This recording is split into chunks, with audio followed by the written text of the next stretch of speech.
Cheeseheads. Get on your feet. It's Curd and Long. Hosted by Sparky, Fifer, and Ryan Horvat. Welcome in another edition of Curd and Long. Steve, Sparky, Fifer with you. Wisconsin Sports Daily, weekday afternoons from 2 to 5. Actually off this week. Got some family stuff going on, but found a few minutes here on a Wednesday afternoon to be able to sneak away, to be able to do something here with my guy Ryan Horvat from BetMGM tonight, part of the BetQL Radio Network. Follow him on Twitter at Ryan Horvat. Follow me at Sparky Radio. And Packers training camp is underway. And at the risk of this being outdated, by the time we get this up here in a couple of hours, we'll have it up by 1 Central Time. And who knows when this Jordan Love news is going to break. So at that risk, we're still going to do this. Jordan Love, hold in. The question is, was this necessary, Ryan Horvat, to be at this point to where Jordan Love still does not have a contract and is not practicing, but is there because he's not going to get fined, obviously. So he's hanging out and going to classroom settings and doing that stuff, but not doing any on-field work. Was this necessary in your mind? I think from Jordan Love's, from his stance, from his standpoint, I think that it's necessary for sure. Like, we forget. I was actually, it's funny, man. First off, I was like kind of trolling on social media, and I think some people are still so dumb that they thought I was ripping Jordan Love for sitting out. Absolutely not. I'm ripping the suits. I'm ripping Brian Gutekunst, Mark Murphy, Russ Ball. All three of those guys should come together, like we talked about on the last podcast, and say, hey, man, like, this guy said he waited his turn for years. We moved up. We drafted him in the first round. So now he wants first round quarterback, franchise quarterback money. He deserves that because he was the ultimate teammate, never complained, sat behind a literal, like a crazy person for a couple of years in Aaron Rodgers. Looks like he learned a lot from Aaron Rodgers and then balled out the final 10 games of the season. There was always going to be growing pains the first 6-7 games of the season for him, like for any starting quarterback. And let's be honest, like, LaFleur wasn't great the first half of the season. The offensive line wasn't great the first half of the season.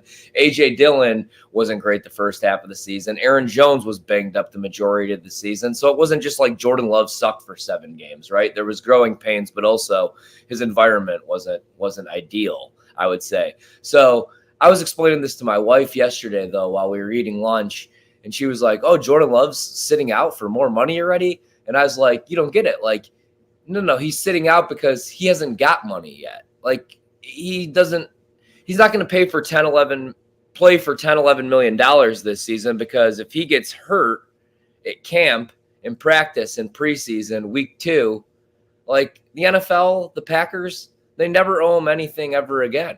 So he wants his first deal. This is his first contract. This is, you know what I mean? So, like, I think this is necessary. I don't know what's going on behind the scenes. I don't know what they're trying to work out. Is it the guaranteed money? Is it the years? No clue. But it's the most important position in sports. He was the only starting quarterback to go into Dallas and win a game last year, and he did it in the playoffs. They were right there in a game against San Francisco. You have Super Bowl aspirations. You went in this offseason and you spent money. You spent $25 million on a safety, and you came out and you said, like, hey, our window's right now here the next couple of years. And that's the other thing, man, in the NFL. Like, your window really is only a couple of years. The Bills may have already missed their window. The Cincinnati Bengals may have missed their window. You know what I'm saying? Like, you have to capitalize. And that's why, like, again, though, people want to crush me, want to kill me. This is why you should have never drafted Jordan Love when you had Aaron Rodgers under contract for 3 more years. Because look what the Texans are doing with C.J. Stroud this year. They're doing that because he's on a rookie deal. They don't have to pay him the $200 million, Like, that's why I didn't think the Jordan Love pick made sense when you were already paying Rodgers. That's why I love Michael Penix, but what Atlanta did was silly. You just paid Kirk Cousins $150 million, then you draft a quarterback. That's dumb. You want to win with your quarterback on a rookie deal. But no, not like – I think this is necessary for Jordan Love. I think this is unnecessary for Brian Gutekunst and for the Packers organization. You know what I mean? Like, you could think ultimately it's not going to matter. Jordan Love not being there isn't going to matter. Just like Rodgers not being there at the end of June because he was in Egypt isn't going to matter for the Jets. If these guys stay healthy, and the pieces around them stay healthy and the play calling solid, they're going to win football games, both of them. But yeah, man, like, I don't want this little distraction. This is a team that's projected to win 10, 11 games this season. They have the second best odds to win the NFC North. They won a playoff game last year. Get your quarterback taken care of. He's the leader of the team. This is already a young team. I mean, and then you see like all the former Packers come out and rip this. David Bakhtiari. This is also like, this is what Rodgers was talking about years ago. Like not treating your guys the way that you should. No loyalty. Jordy Nelson situation. As if you're watching the stream, we see Clay Matthews right behind you. The way that they let him walk. You know, Micah Hyde, Casey Hayward. Even if it was if it was Ted's, team, like Brian Gutekunst wants to be Ted so bad, but this is one I can't get behind. Pay the quarterback, man. Like pay Jordan Love. This needs to get done. How many days is he going to be there but not practicing? Like get this done. Didn't we rip Rodgers for not showing up at OTAs and not? Oh, why is Rodgers hanging out with a beautiful girl this summer? Why is he doing whatever he wants this summer? He should be working out with his receiver somewhere on a beach. Well, like. This is the same situation. We want Jordan Love out there on the practice field. So pay him. You have the money. Pay him. Yep. Well, Jordan Love's on the practice field. He's just not working out. He's there, and he's doing classroom stuff with them. He's doing all that stuff. He's just not actually going out there and actually physically running around and practicing or whatever. This is my thing. Apparently, David Mulgutta gave them a starting point and pretty much told them from the jump, look, this is the number. If you can't get to this number, then there's no reason to even have a conversation. So let's figure out if we're both at the same number. And if we are, then we can work on the rest of it.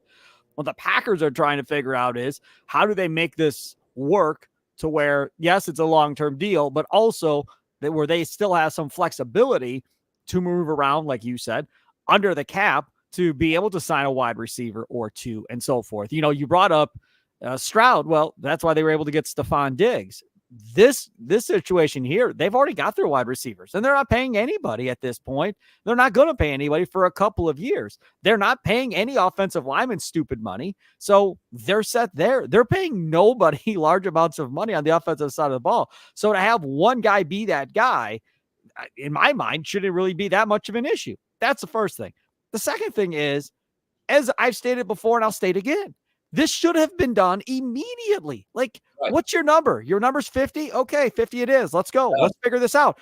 Beat the Jared Goff contract before the Jared Goff contract gets out, and don't have to worry about this the rest of the summer as contracts continue to escalate. Now, what do you hear from Adam Schefter? Well, he could be the highest paid quarterback in the league. Holy crap. I mean, it did not have to be this way. There's no way David Mulgutta came into this thing saying, I want 60. There's no chance he came in saying 60. He may have came in saying 50, 53, somewhere in that area. And now you're going to be playing somewhere between 55 and 60 more than likely. So providing they're at the number and based on Goody's press conference to start training camp on Monday, it sounds like they're close. So if that's the case, now we're just trying to figure out, bonus money, escalators, all this other crazy crap that you have to put in there and try and make it as team friendly as possible while still getting Jordan Love his money. The other thing I want to know that nobody's really talking about is how long? How long is this deal going to be? Are we going 8 years? Are we going 7 years? Are we just going a standard 4-year extension and he gets paid again in 5? Like how long? Because I've said this before, if I'm Gutekunst, I'll give it your number, but I want it for 7 or 8 years. I don't want it for a 3-year extension. I got to go through this again in 4 years. I want this long-term, so I don't got to worry about this anymore. That's how I'd go about it. I'm anxious to see the years on this deal. And then obviously the guaranteed money and how that's, kind of stretched out over the course of this deal, kind of going forward, Ryan. Yeah, I mean, and you said it, man. Like, that's why I would have got this done, or at least attempted to get this done. Oh, but like, this is the thing. I mean, Jordan Love, like his camp, like, dude, we listen to like Dan Orlovsky and all these guys from like Pro Football Focus, and everybody's hyping up Jordan Love this year. Like, even Bill Barnwell, right? Like, hey, this could be the MVP of the league. So if you're Jordan Love and you're seeing, like you just said, Jared Goff, Tua, even Trevor Lawrence get this kind of money, you're not taking anything less. And you shouldn't take anything less, man. Now, here's how you present this, and here's how this gets done. If I'm Brian Gutekunst, and I'm sure they probably have already done this, I sit there with Jordan Love or with his people, and I say, hey, you want to be the highest paid quarterback in the league, man? Cool. We made Aaron the highest paid quarterback all the time, right? He's got 1 Super Bowl ring. Do you want to do that, or do you want to do what the New York Knicks are doing right now? And like you said, do you want to take less money right now? We take care of you, do something kind of team friendly. And he doesn't want to do that. So I give him whatever he wants. I say, what's your number right now? And I just give it to him, and there's no argument. But then he knows, hey, you're the franchise quarterback now. So then in 2 years, there's no bitching and complaining, like there would be sometimes from us and from Rodgers, like, I want this guy. I want Odell Beckham Jr. I want this pass rusher. Might not get that if you have, you know what I mean? Like the Chiefs had to give Pat Mahomes that crazy deal at the time, and then they couldn't make Tyreek Hill the highest paid receiver in the league. Or maybe they could have, but they didn't want to. They traded him away. They're able to win Super Bowls because Pat Mahomes is awesome. He's probably the greatest of all time. Also, they still have a good defense. So, like, that's the other thing, man. Like, you could pay the quarterback and still get creative and pay dudes. You always have to make decisions in the National Football League. That's why there's parity in this league. That's what I love about this league. That's why it's so hard to be, a dynasty. It's what makes the Patriots what they did so crazy, because it's not built for dynasties. You know what I mean? Like, even the Kansas City Chiefs pay Mahomes, and that's why they have to have Rashee Rice be wide receiver number 1 his rookie year. Or they have to get Hollywood Brown on a team-friendly deal, a prove-it-year-one deal. They have Kelsey, and then on the defensive side of the ball, they're able to pay Chris Jones, but they're not able to pay L'Jarius Sneed. That's why he's in Tennessee. They would have loved to have L'Jarius Sneed, but you have to draft well. But like, the quarterback gets paid in this league, and if he's an MVP candidate, he's going to be one of the highest paid, if not the highest paid dudes. So I just don't get what's going on here. Now, the other thing too is, and Goody said this on that Cheesehead TV podcast a few weeks ago, that when they asked him about Kenny Clark, he said, listen, I'm not doing anything until I know I got the Jordan Love deal done. Then we can talk about, how this whole Kenny Clark thing is going to work based on the Jordan Love contract and how that's structured. So once the Kenny Clark deal extension got announced, then everybody was like, okay, well, we got to be close, because he previously said they weren't doing that deal unless they had a good idea of what the structure of Jordan Love was going to be. And that's the tricky part about this. I think fans don't understand. Russ Ball, love him, hate him, or otherwise, he's got to put this puzzle piece together and kind of project out, okay, the salary cap we project is going to go up by X amount each year, kind of going forward. And if we project what Jordan Love's, number is going to be year to year, what can the Kenny Clark number be? You have already got Jair Alexander for the number he's got. And then you got to figure out, are we going to be able to afford to pay one of these receivers? Do we want to keep one of these tight ends at some point? And then what about the offensive line as well? It is a gigantic puzzle. Were you good with the Kenny Clark extension and keeping him under contract going forward? Because you were somewhat critical of him having like 1 sack, I think, in the second half of the year this last season. No, actually, I thought Kenny Clark was great last year. Rashawn Gary was who concerned me the second half. Oh, right. Yeah. I don't think he had a sack the second half of the season. I still and I love Rashawn Gary. Don't get me wrong, man, but he's getting paid now top pass rusher money. We need more than 10 sacks. We need 17, 18. We need that big Rashawn Gary season. But especially in this new defense, Jeff Hafley's new defense, you need the anchor. You need Kenny Clark. So I'm cool with that deal.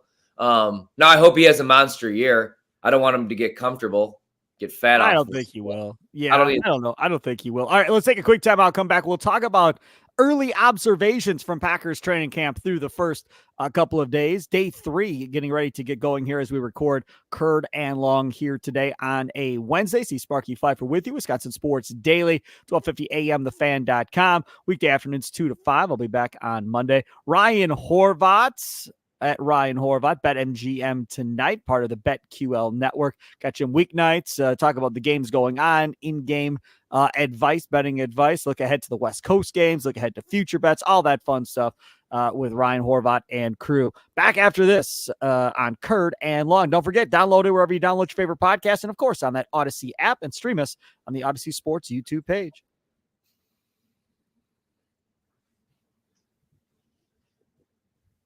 Hey, it's Sparky Fifer, 12:50 a.m. The Fan, host of Wisconsin Sports Daily, weekday afternoons 2 to 5 on 12:50 a.m. The Fan. He is Ryan Horvat, host of BetMGM Tonight, co-host of BetMGM Tonight. Follow him on Twitter at Ryan Horvat. You can follow me at Sparky Radio. All right, some early Packers training camp observations through the first couple of days of training camp. And you mentioned Rashawn Gary there to end segment number 1. Rashawn Gary having a huge day number 2. What do you have? 3 sacks and like 4 snaps or something like that.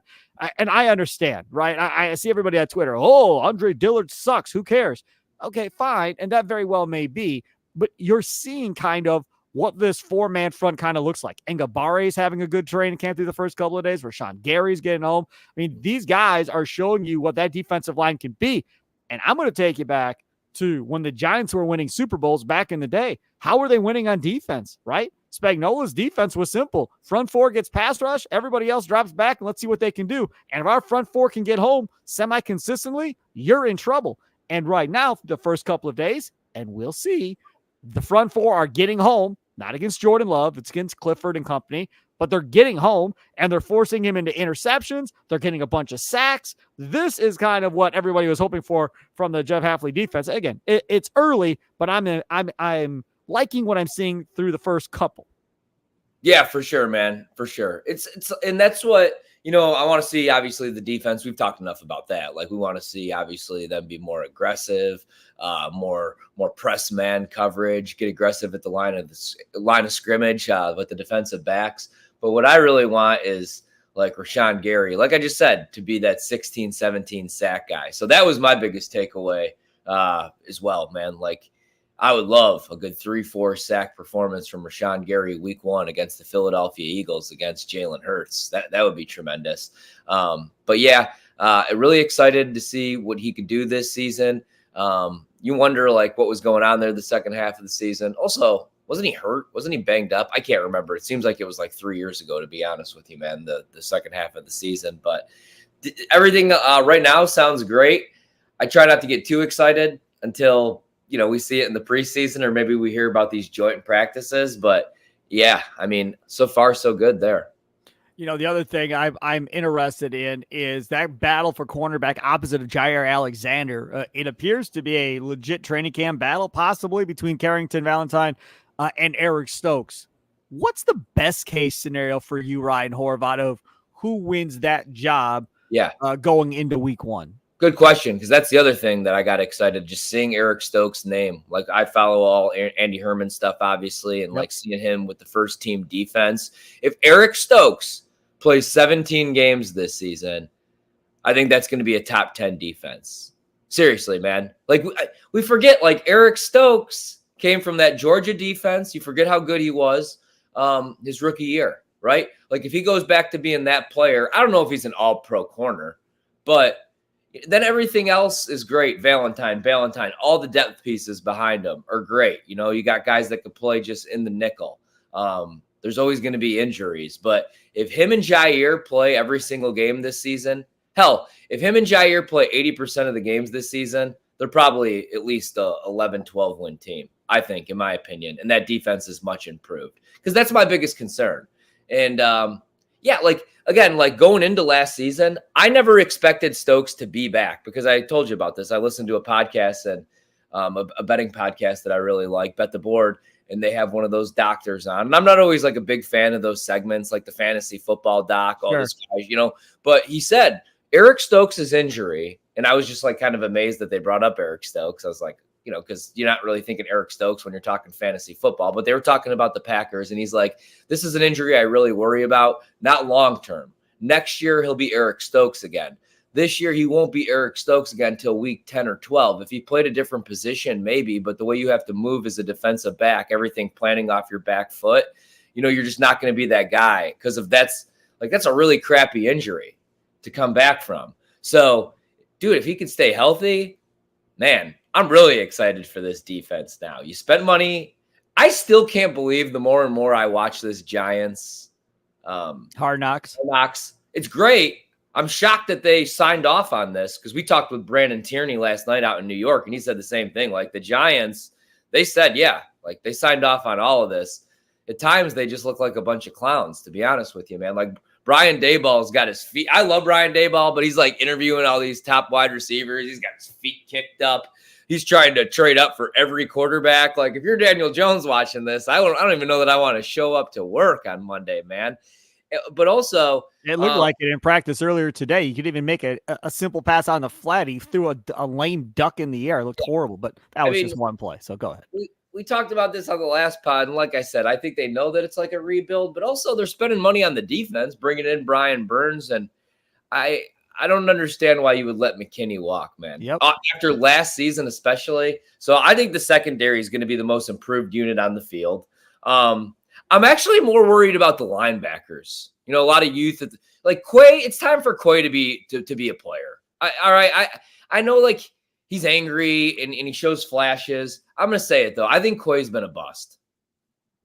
Well, it depends on what your expectations were kind of coming in. I don't think he's lived up to the potential that everybody thought he had when they drafted him. And I go back to the Devondre Campbell thing where, he said, oh, Quay's a dog. You can't have him thinking out there. He's a dog. You can't have him thinking. Okay. Well, then if Jeff Hafley understands that to be true, then I would assume he'll make the adjustments to make sure that Quay doesn't have to think out there. So he's not, frozen in time trying to figure out what his next move is supposed to be on the football field. Just let him play free and easy. That's what I want to see. How do they use Quay Walker? I think everybody agrees he is the X factor of this defense being good or great, because if he is a Pro Bowl type linebacker making huge plays, now you're talking not a good defense. You're talking a great defense, possibly, Ryan. Yeah. And that's why it's going to be interesting to see what Patrick Queen looks like this year, because he finally had a career year the last year, and then he was pretty solid the year before when Baltimore went out and got Roquan. Because Roquan's the thinker out there. He's the green dot. And I'm hoping that that's the same situation for Quay, right? Like, and that's why you go out, and you draft a really smart inside linebacker. That could be the green dot, maybe even year one, and take over for Campbell. It shouldn't be hard replacing what we got from Campbell the last 2 years. You know what I mean? And so now Quay could he doesn't have to think. Maybe he's blitzing more. Maybe he's getting after the quarterback more. But that's what I want to see, man. He needs to have that Patrick Queen type season, or it might be time just to be like, you could be a role player, a special teams player, but we got to get better at this position. I feel like that's the most undervalued position in the National Football League, is the linebacker position. And that's why people were shocked to see what Roquan got. But, look at San Francisco every year. That defense survives, even though they don't have the most talent in the secondary, because Fred Warner and Dre Greenlaw. In the Super Bowl, man, Super Bowl, I think San Francisco beats the Chiefs if Dre Greenlaw doesn't get hurt. Travis Kelce had, one reception in the first half. Greenlaw gets hurt. You saw what Greenlaw did against us and Jordan Love, 2 picks. But Fred Warner next to him. So I just feel like it's, that's what I think that they need. That's the position that concerns me the most. The defensive line is what it is. I actually kind of like it with Wyatt and now a happy Kenny Clark. Secondary, like I said, most improved unit, we hope, as long as there's no injuries and Stokes can stay healthy and Jair's all there, not jumping out of planes. And then, but yeah, it's the linebackers for me. I think that has to be your biggest concern, right, on that side of the ball. Yeah, I'm with you as well. Yeah, linebackers for sure. You brought up the Niners. I got to ask you real quick and get your thoughts. So reports coming out from Kyle Shanahan that he offered Belichick the defensive coordinator position. He could do whatever he wanted with the defense, whatever changes he wanted to make, could do whatever he wanted. He'd stay out of his way. Belichick turned him down. If you ask me, that was a blessing from the heavens that he turned him down. There is no way, no how I want him coming in and messing with that defense. That defense has been more than fine. I know they promoted Sorensen up now to defensive coordinator. I get it, but I'm not touching that. He comes in and decides he wants to do all this hocus pocus and change things around because he's smartest guy in the room or whatever. And then you want to have his ego in that locker room while you're trying to run your offense and him telling you what you should be doing. It's, heck no. There is no chance I'd want that dude as a defensive coordinator for me if my defense already is good. Just hands off. No, go somewhere else and help somebody that sucks. Yeah. It would either be like an epic disaster or they would win a Super Bowl, just because Shanny's like that too, man. But they're kind of like, they have their fingerprints all over everything. I actually think it'd be a good thing. All right, so hear me out. I think it would I think Ohio State wins the national championship this year. I know you're like, where the hell are you going with this? But I think they win the national championship this year because, they spent $1 billion in the portal and they have a great recruiting class and a good defense finally. But I think that they win the national championship because now Ryan Day gives up play calling duty to Chip Kelly, because I don't think Ryan Day could handle doing everything, man. And now pressure's off him. I think Chip Kelly's going to save Ryan Day from himself in the big games this year. And I kind of think that maybe that would have helped San Francisco, because Kyle's got to do everything. And since Robert Saleh's left, especially, I think. So, and that's what worries me. Like, that doesn't worry me at all. I'm fading San Francisco this year. This is going to be the craziest take maybe on this podcast or on any podcast or show before the season. I don't think San Francisco wins 11 games. If they stay healthy on paper, yeah, they're the best team in the NFC. They should probably win the Super Bowl. But they've been pretty healthy these last couple of years. They made these deep runs. Other than Trent Williams, I don't love the interior of the offensive line. If he's not fully healthy, or if Debo's not fully healthy, or George Kittle's not fully healthy, Brock Purdy's numbers take a huge dip. And it's been a weird offseason where Brandon Ayuk doesn't want to be there, then he wants to be there. They were talking about, well, we would rather have Brandon Ayuk than Debo, but we already paid Debo. You know, like Kittle's another year older. The defense, Greenlaw's, he got hurt in the Super Bowl. When's he back? You know, Fred Warner's awesome. Nick Bosa kind of had a little bit of a disappointing year after winning Defensive Player of the Year 2 years ago. I don't think they win the division, man. I think if you're a bettor, I think you bet right now, call me crazy, I think the Seattle Seahawks are going to win that division because I think they knocked it out of the park with their coaching hire with Mike McDonald. I think that might be the best secondary in the league. Nobody talks about them. Devin Witherspoon, Woolen, Michael Jackson, they're loaded. And I think Geno's going to have a bounce back year. They have so many weapons. DK Metcalf, JSN, Tyler Lockett's still there, Kenneth Walker, Zach Charbonnet. They fix up that offensive line.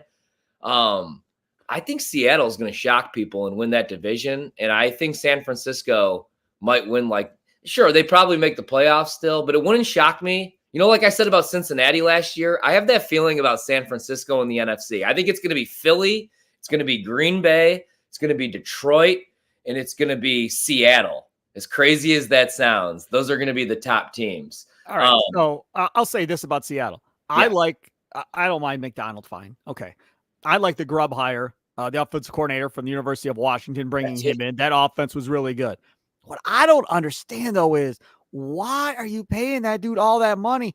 You could have just went and got you Michael Penix, who knows the offense, could have plugged and played and would have been fine. And like you always say, rookie money. Well, he would have been on rookie money, and you really could have added some pieces that you wanted to. And instead, you decided to pay Geno Smith. Like, I don't know. We'll look ahead 3-4 years from now and we'll see if this works out or not. But to me, that would have made much more sense. You already had his coordinator. You could have had the quarterback, plugged him in, let the wide receivers learn the offense. The quarterback already knows it, which is a huge advantage for any quarterback if you know the offense, especially a rookie quarterback. You know the calls. You know what you're wanting to audible in and out of. That would have made much more sense than paying Geno Smith in my mind. I think that they looked at the tape of Geno and they made that decision where they were like, this is the guy for the offense. Like Mina Kimes, who I love and respect more than like anybody. She's a Seattle fan too, but the stuff that she puts out or has been putting out about Geno, like we forget just like he's got a hose. He's so damn accurate. 2 years ago, though they wrote me off, I didn't write back here. He was excellent, man. Faded a little bit down the stretch. Last year, there were some injuries. There was some weird stuff going on. The other thing that they did is they went out and they got Sam Howell, who you don't really have to spend a whole lot of money on. And there's some scouts, there's some guys out there that really like him. He actually played all right in Washington. The problem was he was playing behind a USFL offensive line. So, you know, you have a decent backup too. I'm there with Seattle this year. I like them. I think that they're going to be the surprise team. I hear people saying this about Arizona. I don't know if I would go that far, but Seattle, yes. And yeah, I would love to see San Francisco miss the playoffs, man. But yeah, that Bill Belichick thing, shocking. It's shocking that he would say no just because I figured like Bill really wants to be around the game. But I think he knows he wants to be a head coach. And if not, he just wants to be in the broadcast booth. So that's exactly right. He wants to be a head coach, and he can't allow himself to go back to being a defensive coordinator after, as you said, creating a legacy as a head coach. Now I'm going to go back and be a D coordinator in my 70s. Like, yeah, no, I don't think so. I'll go back and I'll be a head coach somewhere. Now, whether or not anybody's going to give him full reign, because that's what he's going to command, right? So he's going to be in the TV booth or whatever. And now when it comes next offseason, it's going to be, Bill, we want you to come. Cool. I want control of everything. I'm president of football operations. I hire my GM. I hire my personnel director. I hire my scouts. I hire everybody. If you're not okay with that, I'm not coming, because he's going to want all of his own people one way or the other. Is someone going to give him all that at that age, at that point of his life? Is someone going to give him total control, let him come in and redo their organization? Like, who is that? Or what organization is that that is going to allow him to come in and take over and redo everything at this point? Who's that owner that says, sure, no problem, I got you, go ahead? The Giants? Is Mara, who also is older than dirt? Ryan Poles. Chicago? No way. No, because he'll be out too. He's going to want total control of everything. It's going to be the owner making the hire who has no GM and no coach. That's why if you're asking me, the most logical fit is either the Jets or the Giants, one of those two teams in New York. If things don't go right with the Jets this year and they lose, toodles to everybody involved there. And the Giants, if this thing goes sideways without Saquon, because Mara was pissed off about that, they're all out of jobs there in New York. And then maybe you let Belichick come in and try and fix it. It's the Jets, it's the Cowboys, it's the Giants. It's Jerry Jones. Yeah. It's those, and especially this year, and I think that's why Bill, but that's the thing, dude. Like Bill could have just did that for a year and then had another Super Bowl ring. Hey, then he gets to use that against the people that said, is it Tom or is it Bill? Because then he's got kind of a ring, and then he could go back to head coach next year. But I just, it would be one of those organizations. Like, what the hell is Dallas doing, man? Right? CeeDee Lamb not showing up to camp. That's a bigger deal than Jordan Love not showing up to camp because Dak has to get paid. Micah Parsons wants to get paid, right? Like, they don't even have a head coach after next year because Mike McCarthy's a lame duck coach right now. Look at the wide receiver depth chart behind CeeDee Lamb. It's like Brandon Cooks, I think, becomes wide receiver number one. I like Jake Ferguson, but he's a tight end. Like, I mean, it's like it might be the grossest wide receiver room in the league. So I think Dallas is also another team that's going to win like 6-7 games this season, and McCarthy's going to be out. So I can see that's why Bill waited, because he knows that job will most likely be available. Or if not, like you said, if the Jets don't win a playoff game, I think Robert Saleh and that cast of idiots are gone. All of them, man, from Woody on down. Rodgers may even be gone. Yeah, I agree on that too. Real quick, who gets paid more, Ayuk or CeeDee Lamb? I mean, probably CeeDee Lamb. So if I'm Dallas, do I make a move for Ayuk, trade for Ayuk, and give them CeeDee Lamb? So you trade CeeDee Lamb for Ayuk, and then you say, I want something else besides Ayuk back. I want Ayuk and a third back for CeeDee Lamb, pay Ayuk, and move on. Let CeeDee Lamb go to San Francisco. I don't know what I do if I'm Dallas, to be honest with you, man. I really don't. You can't lose CeeDee Lamb and Dak Prescott. Well, I know, but right now Dak's walking after this year if they don't get this done. God, I mean, see, it's Jerry's 180 years old, and I know he wants that last Super Bowl, but last year was Dallas's year. I hate to say this, like the Eagles got a lot better, although Cooper DeJean out 3 weeks already. Freaking hate that. But like Philly got a lot better, man. And Dallas got a lot worse. Like they lost key guys on that offensive line. You lose. So like, that's the other thing. Dallas could not stop the run the second half of the season. Remember what Aaron Jones did to them in that playoff game? Like the pass defense fell completely apart. People were so excited about Deron Bland. Yeah, there's a reason, man, that he had 7 interceptions. It's because everybody was targeting him 40 times a game. And he was getting burned a ton. And Diggs the year before, remember when he had all those interceptions? Same thing. It was hit or miss. Like he's either picking you off or you're burning them for a touchdown. So quarterbacks are going to keep testing them. That defense also loses their coordinator in Dan. And I don't know if he's a good head coach. I don't know what he's going to do in DC. But he's one of the better defensive coordinators in the league. And dude, Tony Pollard's gone, and you bring back Ezekiel Elliott, another year old. Yeah, I'm all the way out on Dallas. That's why, like, I don't know what I do at this point. I almost maybe think about blowing it up because last year was your year. You had home field advantage. Nobody beat you at your place all season long, and you lost to a quarterback making his first start in the playoffs on the road in what was supposed to be a rebuild year. You can never beat Aaron Rodgers with Dak and Zeke, and now you can't beat Jordan Love, just like the Bears. And so I almost just think about blowing it up. I mean, are you going to make Dak one of the highest paid quarterbacks in the league and not pay CeeDee Lamb and have Dak throw into, Jalen Tolbert and Brandon Cooks? I can tell you how that ends. Or do you pay CeeDee Lamb, pay Dak, like go all in one more year? I don't know what you do if you're Dallas, to be honest with you, man. Because I don't think Ayuk's that much cheaper. You know what I'm saying? Like if I'm going to do that and pay Brandon Ayuk, I'd probably just pay CeeDee Lamb, who proved last year he could be a number 1 wide receiver. He wasn't the issue at all. He was awesome last year. The thing about this now, again, they all are represented by the same guy. So if this Jordan Love deal gets done first, and it looks like it's going to, let's say he's making 57 or 58 million. What's Dak going to want? 65, 64? And then what is that going to leave CeeDee Lamb? And what does that do to your salary cap? You can't pay both those dudes. If he's making 60 plus, how are you going to pay him and have the rest of the team? That's why, to me, it doesn't make any sense. This whole thing about Dak going to the Raiders, okay, fine, I get it if Devontae is not there. But if Devontae is there making what he's making, I don't know how you have that quarterback making 60 plus and Devontae, and where's the rest of the money going? Like, I think you're screwed. I think you're absolutely screwed when you start getting quarterback and number 1 wide receiver money on the same team. And you know what, man? And that's why I almost was going to say I would just pay CeeDee Lamb and have Dak as like your lame duck quarterback. Because like if you're Dak, then sure, you'll play. Whereas CeeDee Lamb's not going to show up, Dak will. Because Dak could ball out, and let's say like the 49ers are a disaster and Brock Purdy has a down year. They haven't paid Brock Purdy yet. Like maybe Dak's the starting quarterback there, or Dak could go, you know what I mean? Like Dak could go elsewhere and make a bunch of money as a top 10 quarterback in this league, top 5 quarterback in the NFC for sure. Whereas like, but if I'm Jerry, you know, you kind of, I think you wanted to have your cake and eat it too, because if you go in this year and you convince Mike McCarthy, CeeDee Lamb, Micah Parsons, and Dak to go all in one more year and prove it years, and it is a disaster, you win 5-6 games, next year you blow that whole thing up, and then you could draft Carson Beck.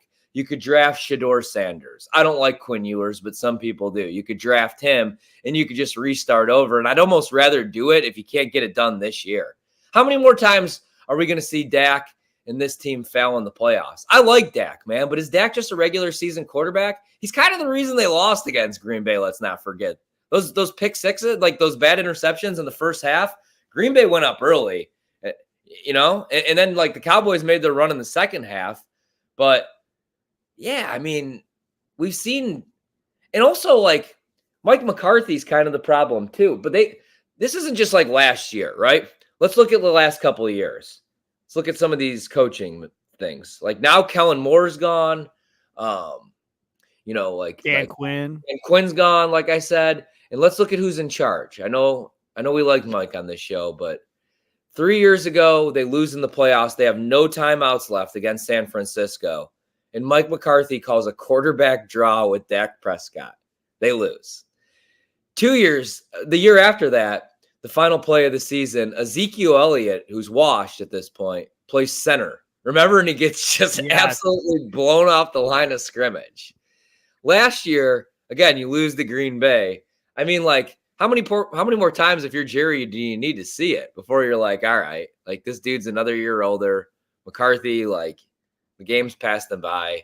I don't know. I would maybe think about rebuilding in Dallas. And McCarthy's not the guy to rebuild with, but McCarthy will get a job somewhere else. His regular season record is spectacular in Dallas. So again, we go back to regular season quarterback in Dak Prescott. Maybe it's regular season coach and Mike McCarthy outside of the one magic carpet ride year with the Packers and Aaron Rodgers. That'll do it for another edition of Curd and Long. Steve Sparky Fifer with you. Check me out, Wisconsin Sports Daily, weekday afternoons, 2 to 5 Central Time on 1250 AM The Fan. Here's Ryan Horvat, weeknights while the games are going on. Check out him and his co-host as they're talking about in-game betting, looking to the West Coast games, looking to future bets, all that fun stuff. Part of the BetQL network with that BetMGM Tonight show. Enjoy the rest of your day. Have a good one. Toodles.